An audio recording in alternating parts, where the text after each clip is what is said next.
La meditación bíblica en cuanto a la valentía. La actividad más importante en la vida del creyente es la meditación privada y personal entre usted y Dios.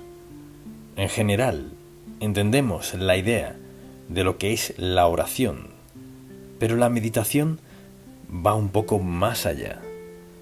Así que espero que me acompañe a Josué capítulo 1 y pensemos en la meditación de un versículo. Recuerde que en el mensaje anterior hablamos de la meditación desde una perspectiva, pero hoy es en un solo versículo. ¿Qué espera Dios? ¿Qué está presto a hacer por nosotros si meditamos en un versículo? Entonces, al hablar de la meditación, pensamos en considerar de manera profunda, seria, lo que Dios quiere decirnos en un versículo en particular. Así pues, deseo que vayamos a Josué capítulo 1. Y dice así: Mi siervo Moisés ha muerto. Ahora pues, levántate y pasa este Jordán, tú y todo este pueblo, a la tierra que yo les doy a los hijos de Israel, el pueblo de Dios. Yo os he entregado, como lo había dicho a Moisés, todo lugar que pisare la planta de vuestro pie, desde el desierto y el Líbano hasta el gran río Éufrates, toda la tierra de los heteos hasta el gran mar donde se pone el sol, será vuestro territorio. Y luego dice: Nadie te podrá hacer frente en todos los días de tu vida. Como estuve con Moisés, estaré contigo. No te dejaré ni te desampararé. Esfuérzate y sé valiente. Eso lo dice 3 veces. Esfuérzate y sé valiente, porque tú repartirás a este pueblo por heredad la tierra de la cual juré a sus padres que la daría a ellos. Solamente esfuérzate y sé muy valiente. Escuche bien. Cuando Dios le dice algo 2 o 3 veces seguidas, más vale que escuche. Y la razón por la cual le dijo esfuérzate y sé muy valiente fue porque 40 años antes habían llegado a ese punto y se acobardaron diciendo: regrésanos a Egipto, lo cual fue una petición insensata. Esfuérzate y sé valiente, porque tú repartirás a este pueblo por heredad la tierra de la cual juré a sus padres que la daría a ellos. Solamente esfuérzate y sé muy valiente para cuidar de hacer conforme a toda la ley que mi siervo Moisés te mandó. No te apartes de ella, ni a diestra ni a siniestra, para que seas prosperado en todas las cosas que emprendas. Nunca se apartará de tu boca este libro de la ley, sino que de día y de noche meditarás en él, para que guardes y hagas conforme a todo lo que en él está escrito, porque entonces harás prosperar tu camino y todo te saldrá bien. Mira que te mando que te esfuerces y seas valiente, no temas ni desmayes, porque Jehová tu Dios estará contigo en donde quiera que vayas. Así que hablamos de la meditación. Pensemos en lo que es. Podríamos definirla de varias maneras, pero se trata de pensar atenta, profunda y personalmente en algo que Dios esté diciéndonos. Al pensar en cómo definirla y en el lugar que tiene en nuestra vida, quizás quiera escribir estas palabras: leer las Escrituras, creer lo que leemos, volveré a mencionarlas, asimilar lo que leemos, aplicarlo a nuestro corazón, obedecer a Dios. Así que son 5 palabras. Meditación es leer, es creer lo que leímos, asimilarlo en nuestro corazón y vida, ponerlo en práctica en nuestro diario vivir y obedecer a Dios. Y una de las lecciones más importantes que aprendemos en la vida cristiana es esta: aprender a meditar. O sea, aprender a relacionarnos con el Señor de manera personal, en nuestro andar con Él. Escucharlo, aplicar lo que nos dice, que sea parte de nuestra conducta estilo y modo de vivir. Así, 3 veces le dice: esfuérzate y sé valiente.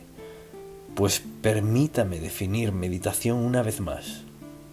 Es enfocar nuestro corazón en Dios y dejar todo lo demás de lado. Cuando meditamos en Dios no podemos estar pensando en algo más. Es enfocarnos en Dios y dejar todo lo demás a un lado. Es escuchar más que hablar. Así que meditar es enfocarse en algo que ha escuchado y aplicarlo a su vida. Así, en este mensaje nos enfocaremos en un versículo. Mira que te mando que te esfuerces y seas valiente. No temas ni desmayes, porque Jehová tu Dios estará contigo a donde quiera que vayas. Entonces, definamos qué es valentía.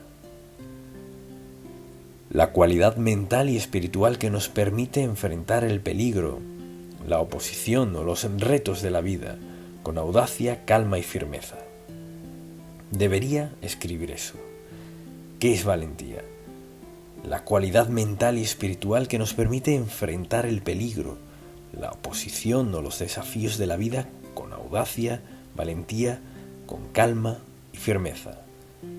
Esfuérzate y sé valiente. Quizás alguien diga: no me siento esforzado ni valiente, por eso hablamos del tema.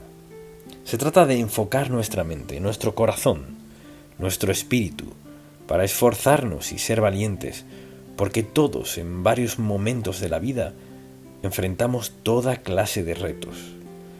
Entonces, esforzarnos y ser valientes, audaces, porque obedecemos a Dios y confiamos en Él. Dios está dispuesto a hacerlo si lo escuchamos atentos. Entonces, con eso en mente, veamos toda esta idea de la valentía. Es un mandato. Primero, da un mandato: esfuérzate y sé valiente, porque 40 años antes sus padres dijeron: no podemos hacer esto, y murieron en el desierto. Y Josué se los recuerda, pues no querrían que les pasara lo mismo que a sus padres. Esfuérzate y sé valiente. Repite 3 veces en esos pocos versículos. ¿Qué implica la repetición o el mandato? Supone la naturaleza de la prueba. Enfrentarán algo que les desafiará. Así le dice a Josué que se prepare, o sea, que tome la decisión de poner su fe en Dios. A menudo todos enfrentamos situaciones y circunstancias en la vida en las que, si no estamos cimentados en la palabra de Dios, nuestra reacción natural es temor. Dios mío, ¿qué voy a hacer? ¿Qué causó esto? Comenzamos a hacer preguntas. Esfuérzate y sé muy valiente. Entonces, al decir muy valiente, pensemos en estas 2 cualidades. Valentía es cuando hay ausencia de temor. Esfuérzate y sé valiente. Es determinación, resolución, energía, firmeza, resistencia. O sea, ser fuerte. Entonces la gente dice: ¿sabe qué? No sé si podré enfrentar esto, así que no lo haré. Claro que sí puede. Lo que le dijo a Josué fue a toda la nación: esfuércense y sean muy valientes, no teman. Enfoquen su mente y corazón en Dios y en lo que Él está dispuesto a hacer en nuestra vida.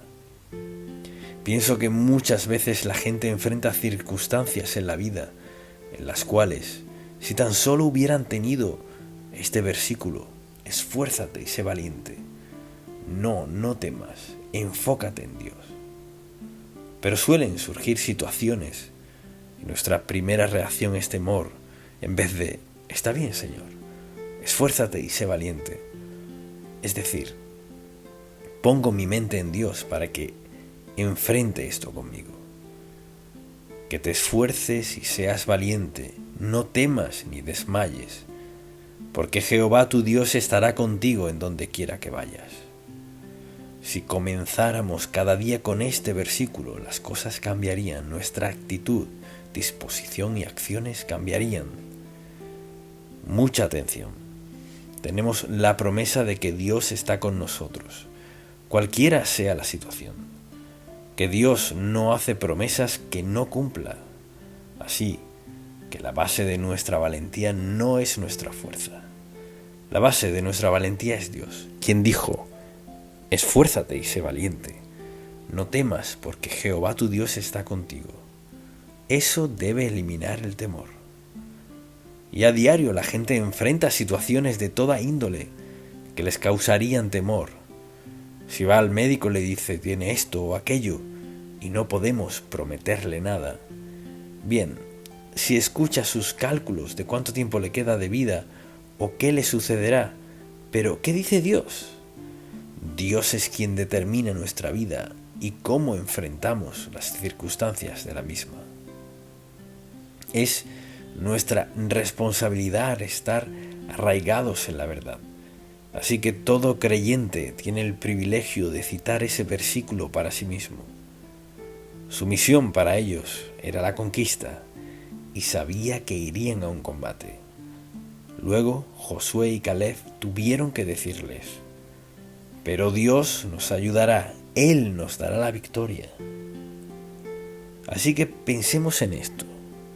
A menudo, la diferencia entre nuestro éxito en lo que sea y nuestra victoria en algo está en cómo lo creemos y en lo que creemos de Dios.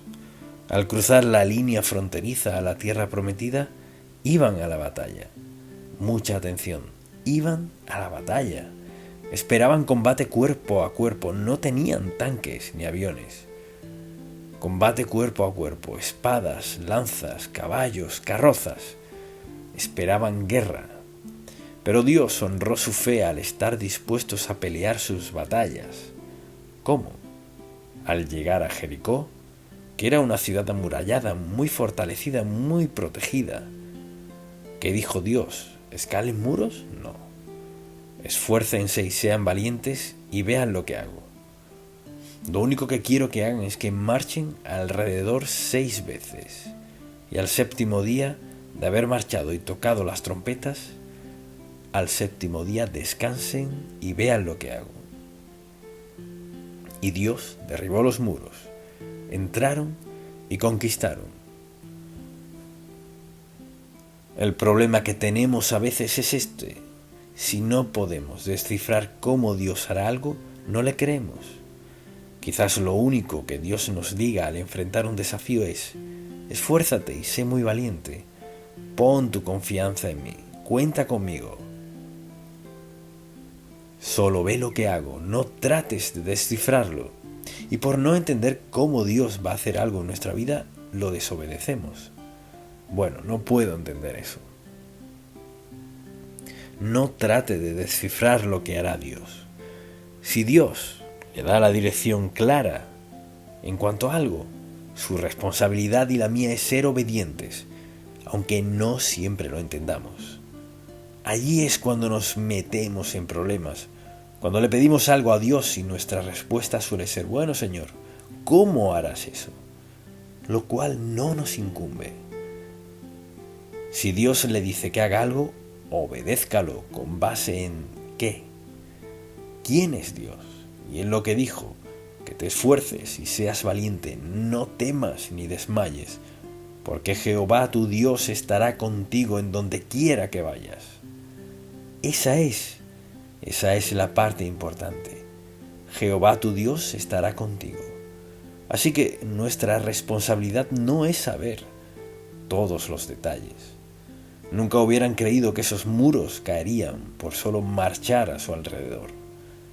Así pues, al ver estos versículos y ver qué les dijo, les advirtió que no hicieran esto, no intenten esto de ningún otro modo. Siempre que vemos con ojos de duda y falta de fe, fracasaremos. Cuando tenemos el privilegio de ver a través de ojos de fe y valentía, esfuérzate y sé valiente. No trates de descifrarlo, ellos nunca lo hubieran entendido. ¿Quiere decir que nos pararemos aquí, marcharemos y gritaremos ¿y estos muros? Eso no es posible. Mire, no es posible cuando Dios no está presente. Pero cuando andamos por fe, confiamos en Dios. Quizás nos rete a hacer algo y pensemos, ¿cómo funcionará eso? Si Dios nos dice que hagamos algo y estamos seguros de eso, lo obedecemos. La promesa suple cada necesidad de hoy que tenemos en este grupo. Esfuérzate y sé muy valiente. ¿Hay alguna excepción a eso? No, Señor, no hay excepción. Que te esfuerces y seas valiente, no temas ni desmayes, porque Jehová tu Dios estará contigo. Y yo te pregunto, ¿qué necesitas más que la promesa de que Jehová su Dios, tu Dios, estará con usted, contigo, donde quiera que vaya? ¿Qué más necesitas que eso? Pero hay quienes dirían, sí, pero usted no conoce mis circunstancias. Sé quién las sabe. Dios. Dios las conoce todas. Sabe su origen, cuáles son sus fortalezas, debilidades y falta de fe. Conoce sus creencias, conoce sus luchas. Dios lo sabe todo de cada uno de nosotros. Es una gran promesa dada por nuestro gran Dios, quien no miente, quien lo hace todo posible dentro de su voluntad. Lo que sea que enfrente, haga tal como dice Dios. ¿Y cuál es el asunto? Meditar en la palabra día y noche. Cualquiera que sea la situación, circunstancia que enfrente, haga esto. Acuda a Dios a diario y dígale, Señor, dijiste esto, dijiste que me esforzara y fuera valiente, porque estarías conmigo en esto, confiaré en ti. Usted dirá, pero ¿cuántas veces hago eso? A diario. Y dependiendo de la naturaleza, varias veces al día o muchas veces al día, en el caso que sea. Algo es seguro, Dios no le fallará, no puede, porque es Dios. Quizás no resuelva las circunstancias tal como nos gustaría, pero lo hará. Y lo que les dijo, o sea, la razón por la cual esto está en la palabra de Dios, así es como debemos vivir. Meditar en la palabra de Dios día y noche. Y luego fíjese que 2 veces habla de cuidar de hacerlo. Así que no falta nada en la palabra de Dios. Cuida de hacerlo. Meditar en su palabra día y noche.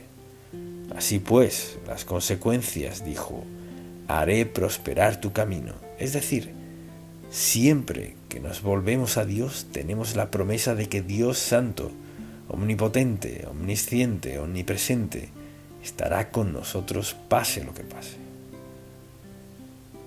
Así que piense en esto. La fe que Dios le dio a Josué y a Caleb es la misma fe que tenemos, solo que la nuestra es mejor. Tenemos al Señor Jesucristo que nos precedió, quien demostró el amor de Dios por nosotros de una manera que Josué y Caleb no conocieron. Cuando Cristo fue a la cruz y envió al Espíritu Santo a morar en nosotros. Así que somos tan bendecidos de tener a Dios morando en nosotros y tenemos la palabra de Dios, las promesas de Dios. Él les dijo, porque Jehová tu Dios estará contigo en donde quiera que vayas. Piense en esto. Tenemos el mismo privilegio que tuvieron Josué y Caleb cuando Dios dijo, no te dejaré, ni te desampararé, estaré contigo en cada paso. Tenemos la misma promesa. Así que al pensar en los desafíos que enfrenta en la vida, la respuesta es la misma. Que te esfuerces y seas valiente, no temas ni desmayes o te desanimes, porque Jehová tu Dios estará contigo donde quiera que vayas. Muchos hijos de Dios viven en derrota total al enfrentar su labor diaria en la vida por no creer lo que dijo Dios, no te dejaré ni te desampararé. Esfuérzate y sé muy valiente, no temas ni desmayes, porque Jehová tu Dios estará contigo donde quiera que vayas. Nunca se apartará de tu boca este libro de la ley. ¿Y por qué les diría eso a Josué y Caleb? porque sabía lo que les había pasado a sus padres. No escucharon la ley de Moisés, no escucharon a Dios. Nunca se apartará de tu boca este libro de la ley, sino que de día y de noche meditarás en él, para que guardes y hagas conforme a todo lo que en él está escrito, porque entonces harás prosperar tu camino y todo te saldrá bien. Fíjese que dice, para que guardes, luego harás prosperar tu camino. Quizás esté ahí sentado y no es creyente. ¿Se aplica entonces esto en su caso? No cuenta con una promesa. Vive sin Dios, no tiene promesas, salvo que un día estará frente a Él y dará cuenta de su vida. No tiene promesas. Quizás diga, y no puedo orar, solo si primero es una oración de salvación. Así que, si aún no ha aceptado a Cristo como su Salvador, puede olvidar todo esto. No se aplica en su caso. Quizás diga, ¿no escucha Dios a todos? No. Si usted está dispuesto a acudir a Dios, confesarle sus pecados y arrepentirse, sí. Después de eso, la palabra de Dios queda abierta para usted. Le exhorto a aceptar a Cristo como su Salvador y comience a llevar una vida valiente y audaz. Luego todo cambiará. Espero que lo haga. Padre, te amamos y alabamos. Gracias por hacer tu palabra tan sencilla, tan clara, que incluso un niño la entiende. Danos sabiduría para entender y valentía para obedecer. Te alabamos para siempre, Señor, en el nombre de Jesús. Amén.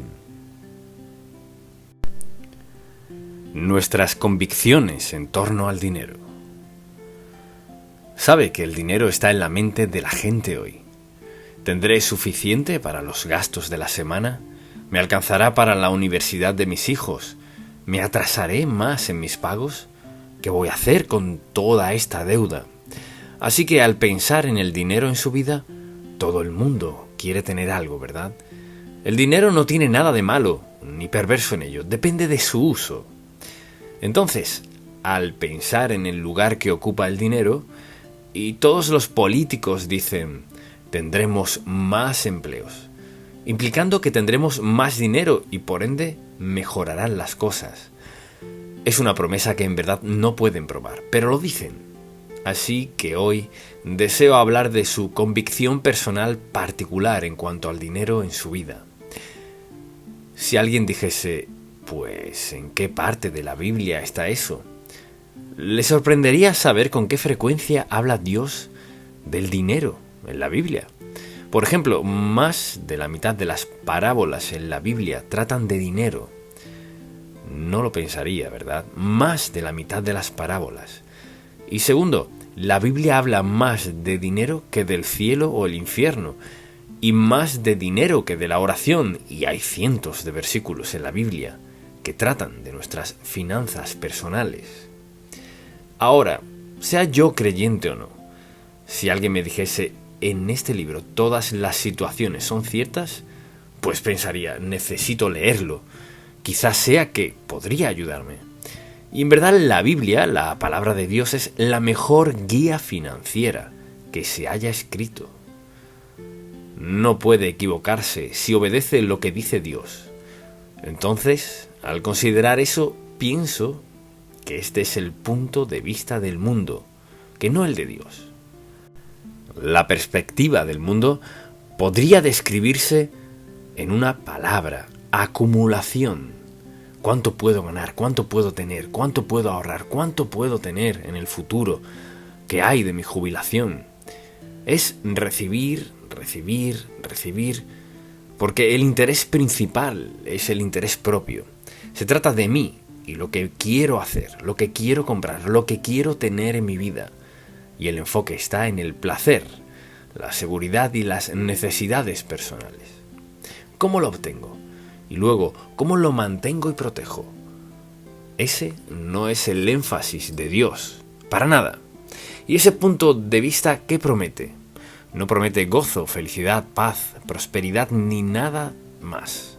Cuando se centra solo en uno mismo, va por mal rumbo. La pregunta es, ¿qué punto de vista tiene Dios sobre el dinero? El punto de vista del mundo no garantiza ningún tipo de seguridad. La gente solía decir, hoy lo tienes, mañana quién sabe.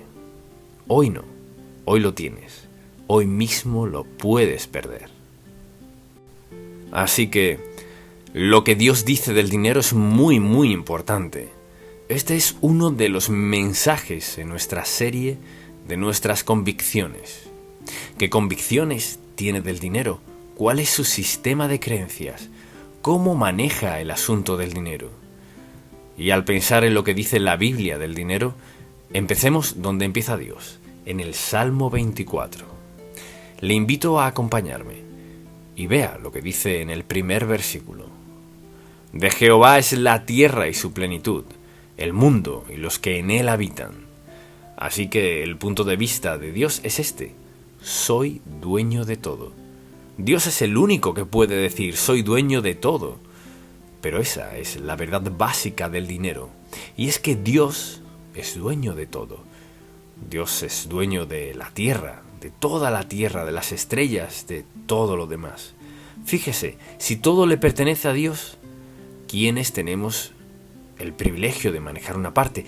Nos convertimos en mayordomos del dinero de Dios. Y no me refiero a billetes y dólares, sino a todo lo que Dios nos da. Y al pensar en que Dios es el dueño de todo, ¿cuál es la palabra clave? Bueno, la palabra clave del mundo es acumula, acumula, acumula, pero la palabra de Dios, la palabra clave de Dios es distribuye, distribuye. Y esas dos sencillas palabras describen dónde estamos. Quienes quieren tener todo lo que puedan y quienes quieren dar todo lo que puedan. Permítame preguntarle, ¿quién cree usted que es más feliz? ¿Quienes se esmeran en tener todo lo que pueden o quienes se esmeran en dar todo lo que pueden? Bueno, la imagen es que por un lado quienes tratan de mantenerlo todo tienen una especie de reserva, pero quienes tratan de dar son como un canal. Pasa por nosotros, a donde Dios quiera. Eso hacemos. Dios bendice, bendice y bendice. Y pienso que hay dos aspectos de dar. Uno de ellos es motivar, o sea, el incentivo de dar. Y el segundo es una advertencia. Y por lo general, cuando Dios da aliento, también da una advertencia. Así que primero que todo, veamos el aliento. Vayamos a Lucas, capítulo 6, versículo 38, muy conocido. Y deseo que escuche con atención, quien quiera que sea usted y donde sea que escuche. Aquí está lo que dice la Biblia. Cuando leo este versículo, veo esto. Dice, dad. Dad y se os dará. Lo que dé regresará. Medida buena, apretada, remecida y rebosando, darán en vuestro regazo, porque con la misma medida con que medís, os volverán a medir. Vea lo que dice, dad y se os dará. Ahora, ¿quién está hablando? Quien habla aquí es Dios. Y dice, si das, me aseguraré de que te sea retribuido. Y será mucha atención, y así es como Dios enfatiza las cosas.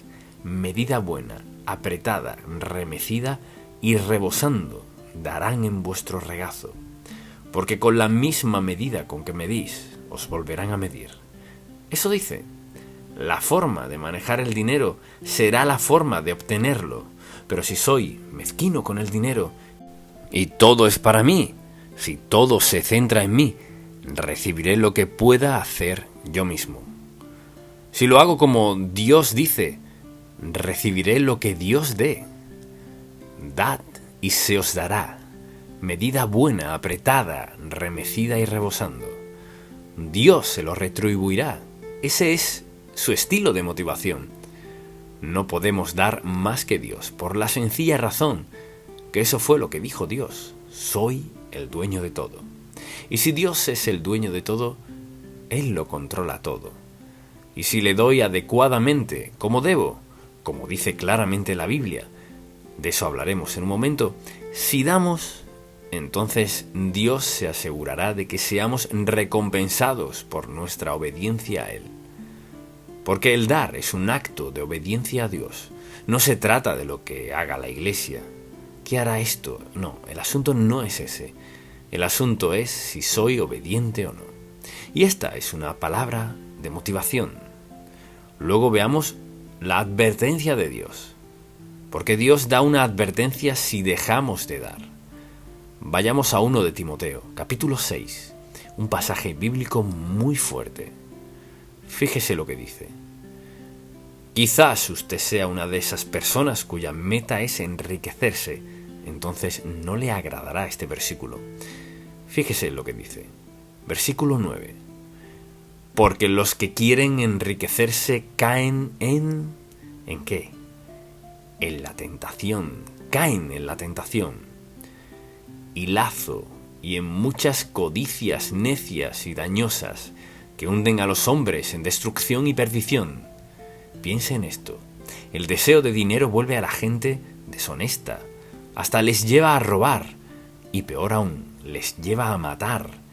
El dinero es algo peligroso si no está bajo el control de Dios y conforme a su voluntad y propósito. Y ahora escuche lo que dice. Porque los que quieren enriquecerse caen en tentación y lazo, y en muchas codicias necias y dañosas que hunden a los hombres en destrucción y perdición. Porque raíz de todos los males es el amor al dinero. No dijo que el dinero fuese malo, dice que el amor al dinero, quiero un poco más.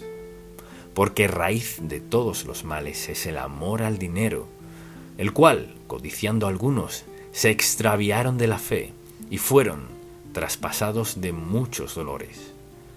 No puede ser más fuerte cuando se trata de la advertencia de Dios. Pasa exactamente eso. Cuando nuestra actitud hacia el dinero no agrada a Dios, ¿qué pasa? Deseos insensatos y dañinos llevan al hombre a la destrucción. El amor al dinero es la raíz de todos los males. Al codiciarlo, ¿qué pasa? Sufren dolores. Mas tú, oh hombre de Dios, huye de estas cosas y sigue. En lugar de perseguir al dinero, sigue. ¿Sigue qué? Sigue a la justicia, la piedad, la fe. Sigue al amor, la paciencia, la mansedumbre. No podría ser más fuerte. Porque tenemos otra opción. Es mi decisión ser obediente o no a Dios, pese a lo que sea. Hacer lo que Él diga y luego confiar en que proveerá lo que promete proveer. Entonces, una palabra de aliento. Dad, y se os dará. Escuche, porque es Dios quien habla. Medida buena, apretada, remecida y rebosando. Y si no, ¿qué tenemos? Vacío, inconforme, infeliz. Porque conocemos gente que, digámoslo así, lo tienen todo, pero son desdichados. Y no hay ni un solo versículo en la Biblia que diga que las cosas me harán feliz. Lo que me hará feliz es una relación con Dios. Le invito a regresar a Malaquías por un momento y veamos este capítulo 3. Y en este tercer capítulo está el plan de acción de Dios. Es su plan financiero para nosotros y puedo decirle que lo he puesto en práctica desde que tuve mi primer empleo.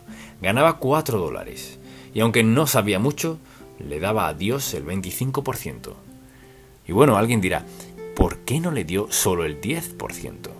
Bien, siendo niño no tenía dinero y luego Dios me dio un empleo de $4.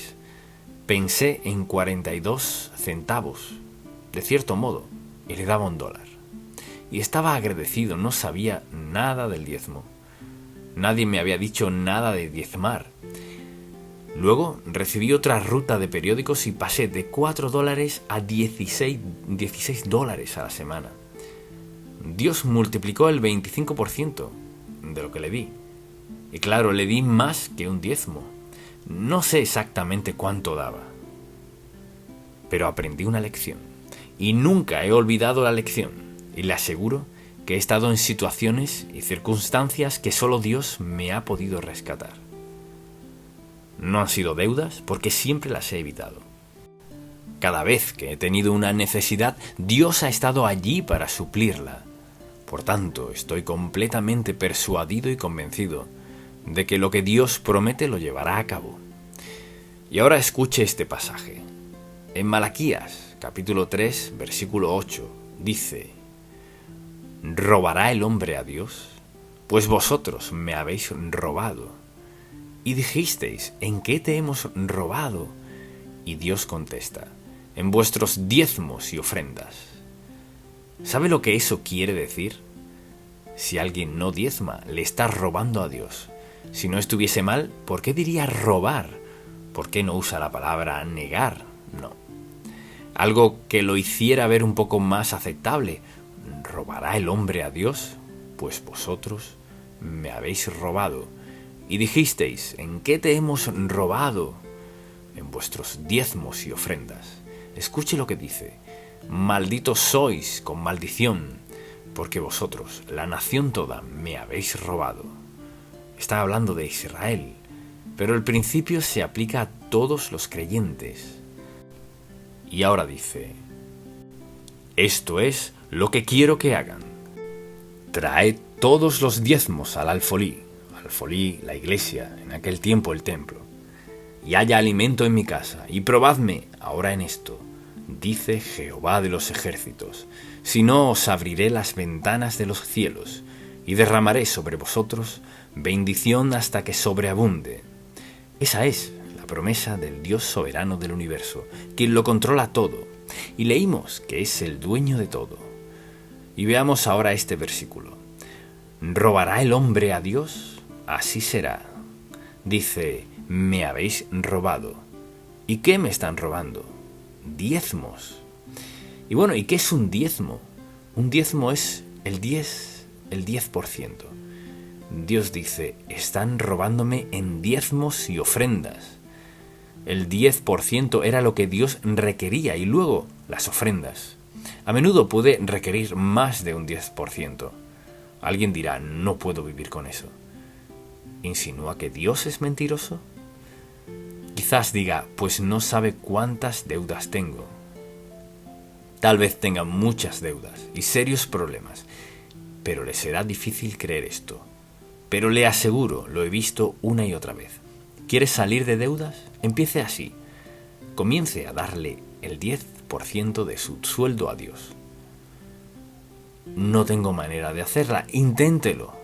Inténtelo, porque esta es su promesa. Él dice: traed todos los diezmos al alfolí, y haya alimento en mi casa.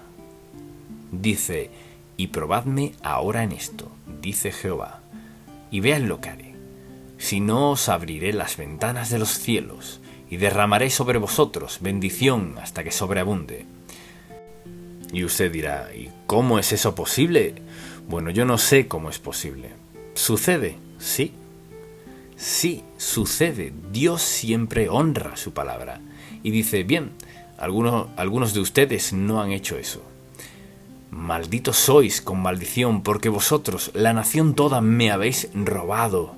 Traed todos los diezmos. Y ahora alguien dirá: mi diezmo es de 5%.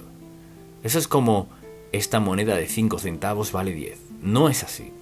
Traed todos los diezmos al alfolí, y haya alimento en mi casa. Esto es lo que dice. Dios sabe que dudaremos de Él, y dice: probadme ahora en esto, dice Jehová de los ejércitos, si no os abriré las ventanas de los cielos. En la prueba os abriré las ventanas de los cielos, y derramaré sobre vosotros bendición hasta que sobreabunde. Y puede que alguien diga: lo siento, pero no puedo hacer eso. Pero eso fue lo que dijo. Es una prueba, y algunos ni lo intentan. He visto gente en toda clase de deudas, y nadie que ha intentado esto ha regresado a decirme: bueno, intenté lo que usted dijo y no funcionó. Nadie. Por esta razón, mire, no es mi promesa, es la promesa de Dios. Y Dios dice: si me traen todos los diezmos al alfolí, haré esto. Dice: derramaré sobre vosotros bendición hasta que sobreabunde. Mire, la bendición de Dios no llega a gotas, se rebosa. Y quizás diga, estoy en necesidad. Si así es, comience a diezmar. Bueno, es que, ¿sabe qué? ¿Qué dijo Dios? Dijo, probadme, así que Dios reconoce que comenzar a diezmar es una prueba. Y no me ha escuchado decir ni una sola palabra en cuanto a darle dinero a la iglesia. Porque no se trata de eso, se trata de ser obedientes a Dios. Si diezmo a Dios y le doy lo que le pertenece, esto es lo que haré. Derramaré sobre vosotros bendición hasta que sobreabunde. ¿Y sabe qué? Mire, no podrá darse cuenta de cómo sucede. No podrá descifrarlo. De ser así, haría esto. Esto fue lo que hice. Comencé a diezmar y a hacer esto y aquello. No fue usted. Le tomó la palabra de Dios en su prueba. Le obedeció y Dios hizo lo demás. Mire, Dios no solo proveerá lo que usted necesita y no solo se mostrará fuerte y generoso. Porque dice, reprenderé también por vosotros al devorador y no os destruirá el fruto de la tierra, ni vuestra vid en el campo será estéril, dice Jehová de los ejércitos. Esto es lo que dice. No solo eso, no solo viene con obediencia lo que he requerido, sino que les protegeré. Dios dijo, protegeré sus cosechas. O sea, lo que está diciendo es, al ponerme a prueba y al darme el diezmo que me pertenece, porque soy dueño de todo y eso es lo que requiero que me devuelvan, esto es lo que pasará. Verá que Dios le protegerá. Mire, Dios no mendiga dinero porque lo necesite. ¿Recuerda dónde empezamos? Dios es el dueño de todo. Así que no es que necesite algo. Él no necesita nada. Él quiere que lo amemos, que lo obedezcamos y sigamos, porque esa es la forma más sabia de vivir y es la vida que Él nos tiene. Y al ver lo que hace el mundo frente a lo que Dios dice, le aseguro que Dios no se quedará corto en ningún lado. Traed todos los diezmos al alfolí. Esto haré. Pónganme a prueba y verán lo que haré. ¿Sabe a qué se resume esto? Una de dos palabras: obedecer o desobedecer.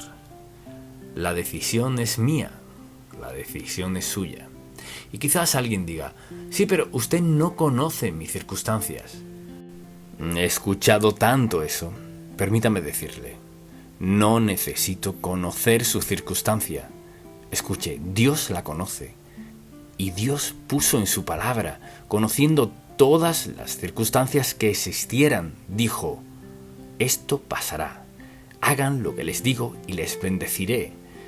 De hecho, les bendeciré de tal modo que otras personas se preguntarán, pero sabe, si obedece a Dios y confía en Él, hace lo que dice, Dios le bendecirá y protegerá personalmente. No importa lo que suceda o digan los demás. Esa es su promesa. Dios no le hizo esa promesa a los Estados Unidos ni a otro país. Esta es una promesa personal al pueblo de Dios. Y permítame preguntarle, ¿está diezmando? Veámoslo así. ¿Desean lo mejor de Dios para su vida? ¿Cree que Dios dice la verdad? Él es el dueño de todo. Dios pide un diezmo. Y Él promete rebosar con bondad y protección, cuidado y bendiciones en su vida. Es cuestión de creerlo o no. Y puedo decirle, en todos estos años, Él cumple su palabra cada vez. La cumple. Entonces, sabía que usted tendría su propia forma de manejar sus finanzas, pero sabía que no estaría feliz. Pienso en cuántas personas se divorcian por dinero, y quienes pierden su empleo por dinero, y se pierden relaciones por dinero, y no pagan sus deudas. O sea, cuando obedecemos a Dios, tendremos suficiente, quizás más que suficiente, porque tendremos paz, felicidad, contentamiento en nuestra vida. Y sobre todo, viviremos en una relación de obediencia a nuestro Padre Celestial. La decisión es nuestra, y mi oración es que usted tome la decisión sabia. A lo mejor alguien dice, bueno, yo es que no soy cristiano. La primera decisión que debe tomar entonces es esta: debe reconocer que fue creado por Dios y que Él quiere lo mejor para usted. Lo que significa que la decisión más importante en su vida es aceptarlo como su Salvador personal. Pídale a Jesús que perdone sus pecados, rinda su vida a Él, y cuando rinda su vida a Él, la entrega por completo a Dios y pídale que le salve. Porque Él dijo que si confesares a Jesús como Salvador y creyeres en tu corazón que Dios le levantó de los muertos, serás salvo. Y entonces su futuro eterno se definirá. Y luego pídale al Señor que le conceda el deseo de su corazón, obedecerle en todo aspecto de su vida. No puede perder obedeciendo a Dios. Y esa es mi oración por usted, que le obedezca y donde sea que esté económicamente, vaya a casa y diga: está bien, Señor, no puedo lograr que esto funcione, pero fíjese en esto, al ver cuánto debo y lo que necesito hacer, no puedo lograr que esto funcione. Luego, regrese a Malaquías, capítulo 3, a una palabra: te probaré. Así que debe decidir. Y piense en cuán sencillo es. Hay que decidir: ¿estoy dispuesto a creer al Dios que creó todo el universo y quien lo mantiene? ¿Estoy dispuesto a creer la palabra de Dios, que es totalmente cierta? ¿Estoy dispuesto a creer todo eso? ¿O creo que soy tan listo para hacerlo sin Dios? Bueno, déjeme decirle, no somos tan sabios para hacerlo sin Dios. Y sabe, a veces creo que hay personas que dicen: bueno, no creo que tenga que hacer todo eso. No tiene que hacerlo. Pero si es sabio, lo hará. Gracias, Padre, por haberlo hecho tan sencillo. Si sabemos contar hasta 10, podemos diezmar. Y si en verdad queremos serte obedientes, has prometido hacer rebosar nuestra copa llena, que sobreabunde. Así que hoy venimos a decir gracias, Señor, por darnos dirección clara, instrucción sencilla y sabiduría, querido Padre, para obedecerte y verte obrar. En el nombre de Jesús. Amén. Jesucristo, nuestro sustituto. Que lo crucifiquen.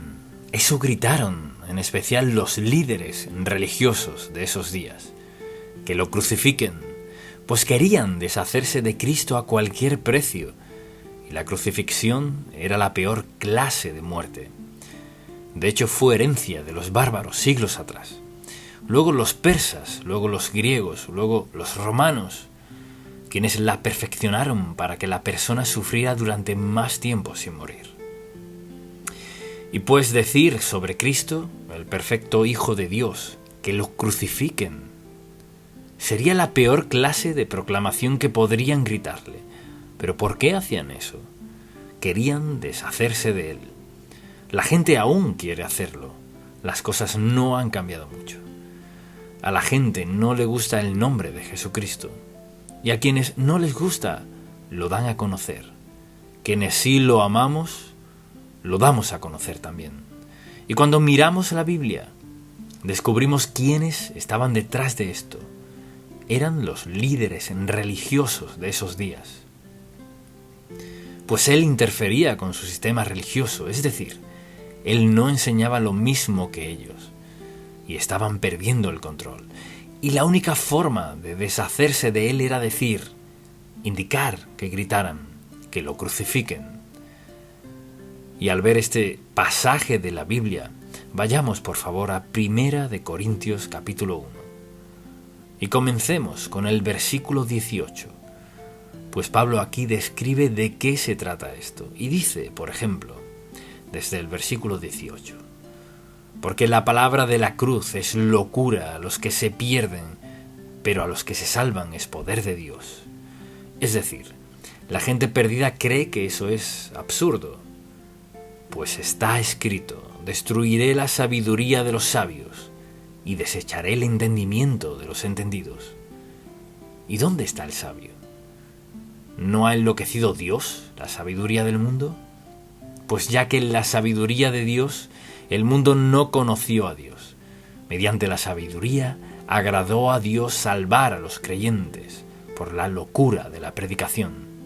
Porque los judíos piden señales y los griegos buscan sabiduría, pero nosotros predicamos a Cristo crucificado, para los judíos ciertamente tropezadero, y para los gentiles locura, mas para los llamados, así judíos como griegos, Cristo, poder de Dios y sabiduría de Dios.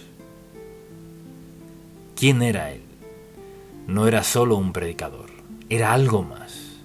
No solo un tipo itinerante que llegó. Eso piensa el mundo, que era un maestro más. Pero la Biblia nos dice que es mucho más que eso. ¿Quién era este hombre con esa idea de nueva vida? Alentaba a la gente, por ejemplo, en el Imperio Romano, a amarse unos a otros, que era algo radical. Amar a los demás, perdonarse unos a otros. No, tú no amas a tus enemigos, los destruyes, los matas a ser posible.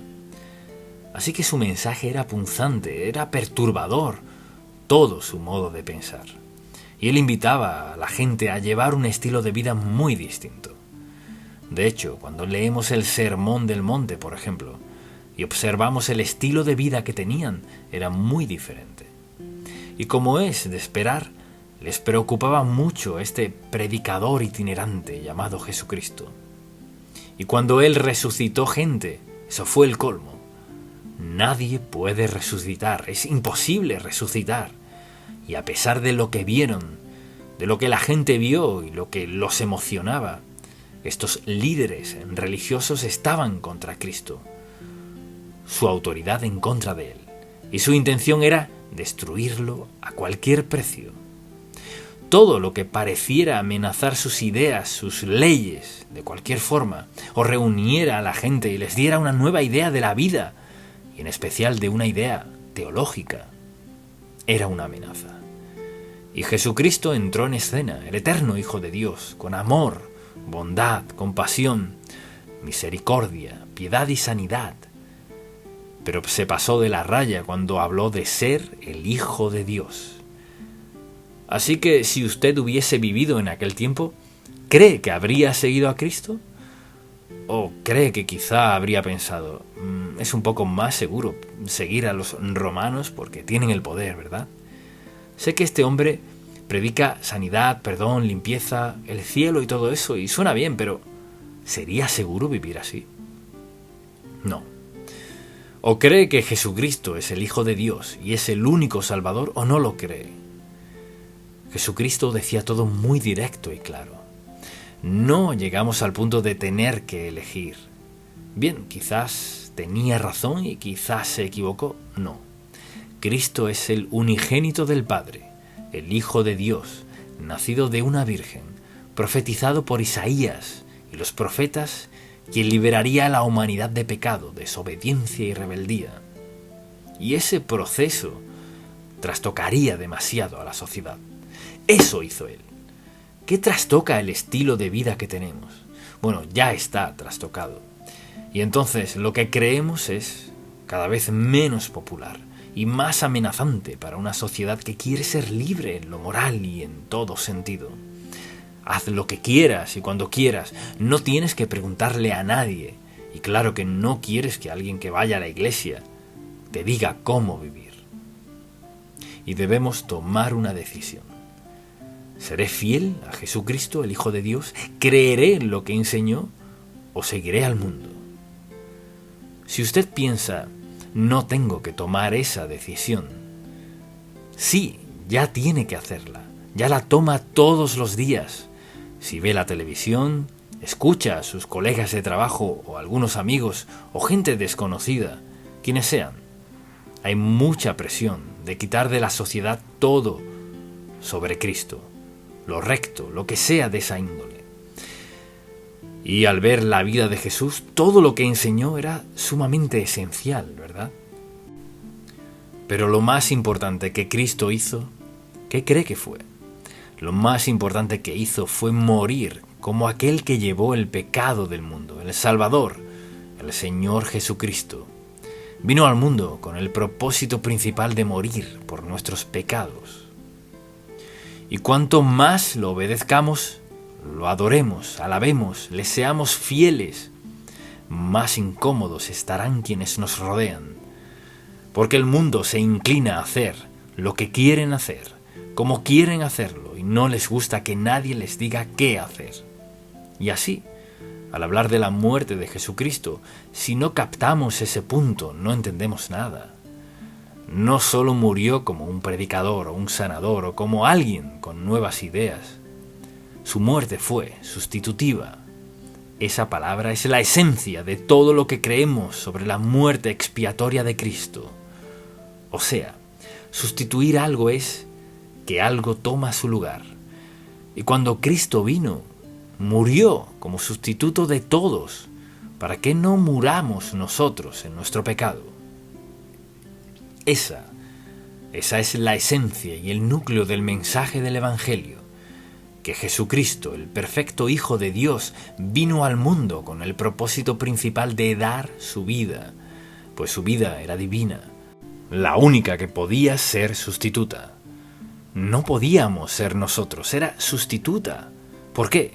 Porque nació de una virgen. Era Dios, hecho carne. Era el Hijo de Dios. Y por ejemplo, cuando fue bautizado, fue anunciado como Hijo de Dios. En el monte de la Transfiguración fue anunciado frente a quienes estaban con él, como el Hijo de Dios. El hecho de que era el Hijo de Dios, que vino a ser sustituto de nuestro pecado, lo hacía distinto a los demás. Cristo era el perfecto Hijo de Dios, el único sustituto necesario para cargar con el pecado no de algunos, sino de todo el mundo. Piense en eso. Debía ser diferente para que Dios dijera: pondré el pecado de la humanidad sobre él, crucificado como pago del pecado del mundo. Ese es Cristo, de eso se trata todo. Sobre la muerte de Cristo, quien tomó nuestra deuda de pecado sobre sí, y que fuésemos aceptables para Dios, pues Cristo vino para que tuviéramos vida, y vida en abundancia. Y si quiere ir al cielo, solo hay un camino, y el mundo odia eso. Mas Cristo dijo: yo soy el camino, la verdad y la vida, y lo dejó muy claro: nadie viene al Padre sino por mí. O lo cree o no lo cree. Si no lo cree, si no cree la palabra de Dios, y si lo cree, ¿sabe por qué? ¿Sabe por qué lo cree? Porque solo Jesucristo, el perfecto Hijo de Dios, es el único sacrificio aceptable, porque es el único sacrificio sin pecado que existió. Y cuando alguien le pregunta: ¿eres cristiano? Sí. Lo miran y piensan: pues si tienes esta experiencia de salvación, yo soy tan bueno como tú. ¿Vas a la iglesia? Yo también. Y te bautizaron, y a mí también. ¿Tú crees sobre Cristo? Yo creo en Cristo. No creemos en Cristo. Creemos en Cristo al grado que nos sometemos a Él como nuestro Salvador, Señor y Amo, como nuestro Dios. Y nuestra esperanza de cielo es más que eso, es absoluta seguridad. Y vivimos en un mundo donde el trauma es cada día peor, pues cuanto más santo sea el pueblo de Dios, más inaceptable se vuelve. Somos más fieles a la palabra de Dios al decir que Jesucristo es el único camino.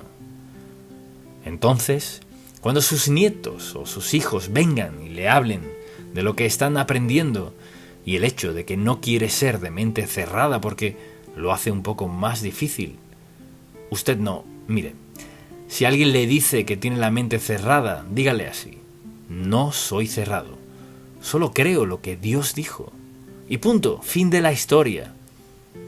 ¿Y qué dijo Dios? Bueno, me alegro que me pregunte, porque quería que me preguntara. Pues, ¿qué dice Dios? Dios dice: he enviado a mi Hijo unigénito al mundo, para que todo aquel que en Él cree tenga vida eterna. Quienes no creen, la ira de Dios vendrá sobre ellos. Sé que no le gusta eso, lo siento, pero ese es el problema. Cristo fue muy claro: yo soy el camino, la verdad y la vida. Nadie viene al Padre sino por mí. O Jesucristo era un mentiroso, o es el Hijo de Dios, delante del cual un día estaremos. Y cuando leemos la Biblia y buscamos Romanos capítulo 5, por ejemplo, le invito a acompañarme. Es un pasaje maravilloso. Veamos el capítulo 5. La Biblia dice en el versículo 6: Porque Cristo, cuando aún éramos débiles, a su tiempo, el tiempo de Dios, murió por los impíos. Ciertamente apenas morirá alguno por un justo, con todo pudiera ser que alguno osara morir por el bueno. Mas Dios muestra su amor para con nosotros, en que siendo aún pecadores, Cristo murió por nosotros, murió en nuestro nombre. Escuche, pues mucho más, estando ya justificados en su sangre. ¿Qué significa? Significa que la sangre del Señor se derramó, y quienes lo aceptamos como Salvador somos justificados, o sea, declarados justos, por lo que Él hizo, no por lo que hicimos. Por Él seremos salvos de la ira, porque si siendo enemigos fuimos reconciliados con Dios por la muerte de su Hijo, mucho más, estando reconciliados seremos salvos por su vida. Si ve en este pasaje es sobre Él, salvos por su vida, creer y confiar en Él, de eso se trata. Y luego vamos a un pasaje en Hechos, capítulo 4, cuando Pedro defendía el Evangelio, predicó este gran sermón. Y luego él y Juan fueron arrestados y llamados ante el Sanedrín y los líderes judíos de entonces. Y esto dijo. Pedro dijo en el versículo 11 de este capítulo 4, hablando de Cristo: es la piedra reprobada por vosotros, los edificadores, la cual ha venido a ser cabeza del ángulo. Hablaba de Cristo, y luego declara esto: y en ningún otro hay salvación, porque no hay otro nombre bajo el cielo, dado a los hombres, en que podamos ser salvos. Mire ese versículo bíblico. O cree en la Biblia o no la cree. O cree que es el único camino o no. Escuche qué dijo. En ningún otro hay salvación. Aquí podemos parar. Usted cree en la Biblia. En ningún otro hay salvación. No hay otro nombre, ¿no? Nada más, nadie más, bajo el cielo, dado a los hombres, en que podamos ser salvos.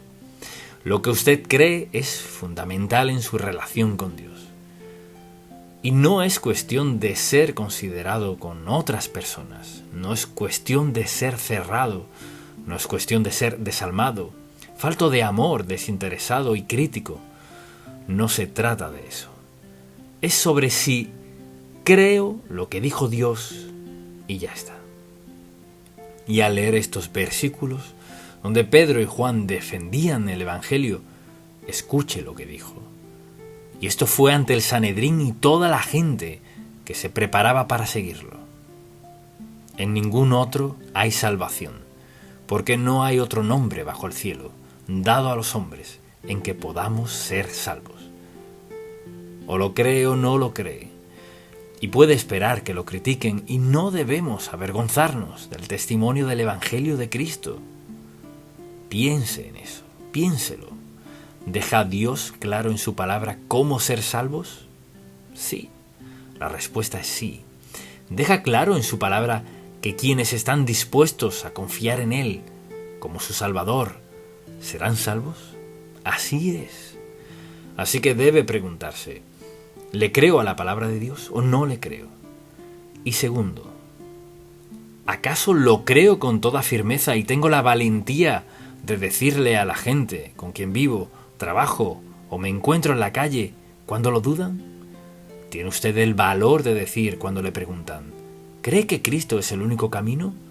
Conteste: lo dice la Biblia. Y si dicen: bueno, ¿y cree todo lo que la Biblia dice? ¡Claro que sí! Y luego dígales: ¿en qué cree usted? Es decir, no hay ninguna razón para ceder, no hay ninguna razón para avergonzarse, no hay ninguna razón para tener miedo de defender la verdad de la palabra de Dios. No hay razón. Cristo dijo: Porque de tal manera amó Dios al mundo, que ha dado a su Hijo unigénito, hablando de sí mismo, para que todo aquel que en Él cree, o sea, que cree que Él es el Hijo de Dios, cree que su muerte en la cruz expió el pecado, cree que al entregar su vida a Él, perdonará sus pecados y lo anotará en el libro de la vida, y que un día lo llevará al cielo. Es algo ya establecido por Dios, al aceptar a su Hijo como su Salvador. Lo podemos gritar hasta que Él venga, con plena confianza. Él es el camino, la verdad y la vida. Y le digo hoy que si aún no lo ha aceptado como su Salvador, este es el momento perfecto. ¿Ha escuchado el mensaje sencillo del Evangelio? ¿Alguna vez le ha dicho esto a Dios Padre? He pecado contra ti. Sé que es así. No soy digno de ser salvo, pero hoy te pido que perdones mi pecado. No con base en mi conducta renovada, no con base en lo que voy a hacer, no con base en estas cosas.